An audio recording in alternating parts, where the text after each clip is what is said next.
पैसे को लेन देन करने के लिए तुम्हारा बैंक अकाउंट है, वैसा ही शेयर का लेन देन करने के लिए एक अकाउंट है, स्पेसिफिक अकाउंट, जिसे हम डीमैट अकाउंट कहते हैं। तो बेसिकली हम इस वीडियो में देखेंगे कि what is demat account and how it work, मतलब कैसे काम करता है। ओके, तो देखेंगे demat account. The demat account is full form is that dematerialized account. Okay, dematerialized account. Okay, तो क्या है डीमटेरियलाइज्ड अकाउंट और कैसे वर्क करता है, तो चलो शुरुआत करते हैं। ओके, सुनो, डीमैट अकाउंट क्या होता है, जैसे तुम्हारा फर्स्ट ऑफ ऑल हम मनी, जो तुम्हारा मनी क्या करता है, किस कहाँ स्टोर होता है, बैंक में। ओके, तो वैसे ही क्या होता है, तुम्हारे जो स्टॉक्स रहते हैं वो डीमैट में रहते हैं। Demat bank account, demat account, याद रखो। ओके, ये हो गया, ये सिंपल, ये पूरा एक सिंपल सी चीज मैं बताया। ओके, तो एक्चुअली डीमैट अकाउंट मतलब बैंक अकाउंट रहते हैं मेजरली। ओके, बैंक अकाउंट में कौन से बैंक है पता है, जैसे HDFC bank, SBI, bank of India, state bank of India, ये सब है ना। Okay, bank of Maharashtra, bank of Baroda, ये बड़े बड़े जो बैंक्स है वो क्या है, वो क्या है, बैंक अकाउंट के ओनर। मतलब एक जैसे कि जो बैंक वहां जाके हम खोल सकते हैं, तो वैसा ही स्टॉक्स का डीमैट अकाउंट कहाँ खोले, बैंक में तो खोल नहीं सकते। तो इसके लिए गवर्नमेंट ने दो डिपॉजिटरी फंड्स शुरुआत की, उसे हम एन एस क्या बोलते हैं, NSDL। ओके, याद रखो, और एक second CDSL, that is stands for National Security Depository Limited and Central Depository Security Limited। Okay, इसका फुल फॉर्म है।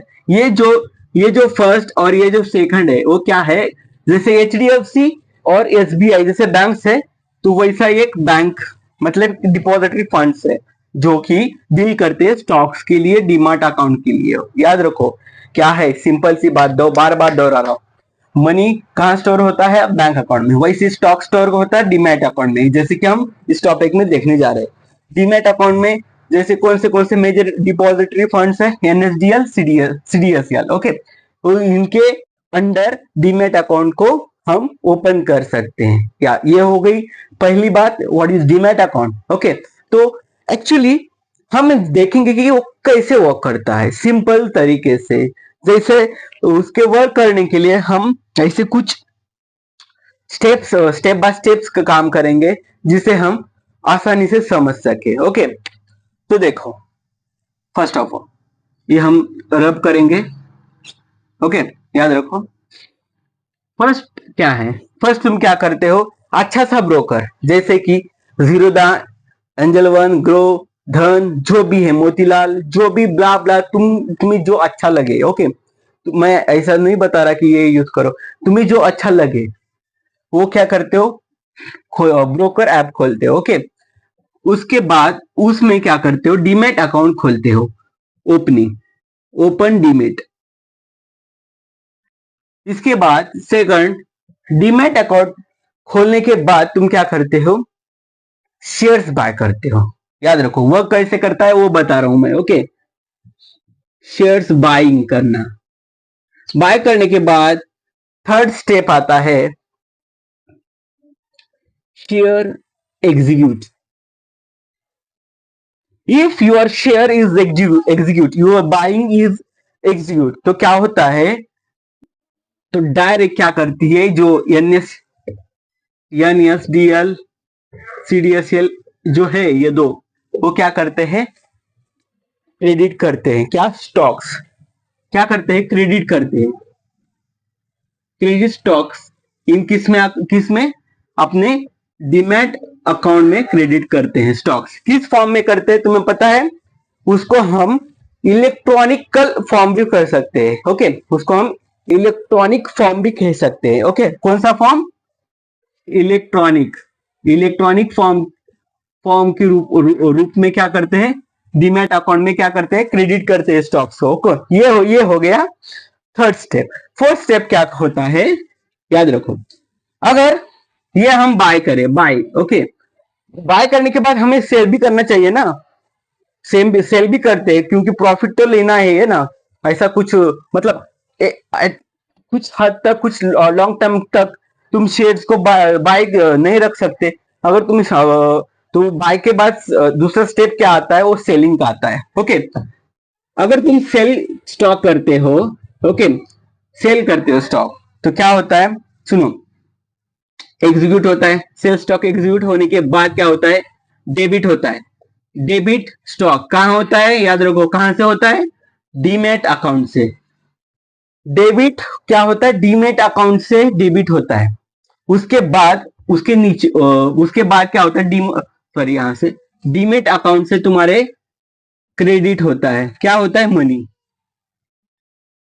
इसका जो प्रॉफिट है, उसका जो फंड है, डेबिट स्टॉक्स होने के बाद, डीमेट अकाउंट में आने के बाद, डीमेट अकाउंट से क्या होता है, क्रेडिट होता है। तुम्हारा जो प्रॉफिट है वो क्रेडिट तुम्हारे बैंक अकाउंट में डायरेक्ट डिपॉजिट होता है, क्रेडिट होता है, याद रखो। ये हो गया फोर्थ स्टेप। और मैं बोलता हूं कि इतना ही है वर्किंग। ओके, सिंपल सी बात, क्या है वर्किंग। फर्स्ट तुम क्या करते हो, डीमेट अकाउंट खोलते हो। सेकंड शेयर बाय करते हो। बाद में बाय शेयर एग्जीक्यूट होता है। उसके बाद एग्जीक्यूट होने के बाद क्रेडिट होता है तुम्हारे स्टॉक्स का, एनएसडीएल सीडीएसएल से थ्रू तुम्हारे ब्रोकर ऐप में होता है। बाद में वो डीमेट अकाउंट में जाता है। ये हो गई। बाद में अगर तुम सेल स्टॉक्स करते हो, एग्जीक्यूट होने के बाद डीमेट डेबिट होता है तुम्हारा स्टॉक्स, और कहाँ होता है, डीमेट अकाउंट में। और उसके बाद होता है क्रेडिट मनी, मनी हमारे बैंक तक पहुंचता है। यही ये उसका वर्किंग। ओके, डीमैट अकाउंट इतना अच्छा जो सेफ है, इतना जो अपने स्टॉक्स को सेफ रखता है, इलेक्ट्रॉनिक फॉर्म में ही रखता है, बट सेफ रखता है। पहले कैसे, पहले हिस्ट्री में गए तो पहले पेपर वर्क रहता था। पेपर वर्क में थोड़ा बहुत इश्यूज आते थे, कभी कभी पेपर डैमेज होते थे, ज्यादा ट्रस्ट नहीं रहता था। बट आपने सेबी के अंडर सब आता है। सेबी के अंडर, तुम्हें पता है सेबी के अंडर ये सब आता है, तो इसलिए हम सेफ फिल आउट करते हैं, वो भी इलेक्ट्रॉनिक फॉर्म में। अपने शेयर्स को फिल करके सेफ भी रख सकते हैं। सबसे इंपॉर्टेंट क्या काम है, सबसे इंपॉर्टेंट है सेफ शेयर्स। सेफ शेयर्स क्या कौन करता है, सेफ कौन रखता है, हमारा डीमैट अकाउंट। डीमैट अकाउंट कौन रेगुलेट करता है, हमारे सेबी। ओके, याद रखो। और इसके बीच में कौन है, हमारे एनएसडीएल और सीडीएसएल। इसके दो जो डिपॉजिटरी फंड्स है, वो हमारे स्टॉक्स को इलेक्ट्रॉनिक फॉर्म में सेफ रखने का काम करते हैं। ओके, यही होता है डीमैट अकाउंट और यही होता है वर्किंग। अगर तुम्हें ये वीडियो अच्छा लगा हो तो कमेंट करके शेयर करो। और अगर नहीं कुछ इश्यूज लग रहे हो तो कमेंट में बताओ, मैं उसको पूरी तरह से इलोबरेट करूंगा। ओके, तो चलो मिलते हैं कल ऐसी तड़कती भड़कती stock related, finance related video लेके। तब तक के लिए जय हिंद, जय फाइनेंस।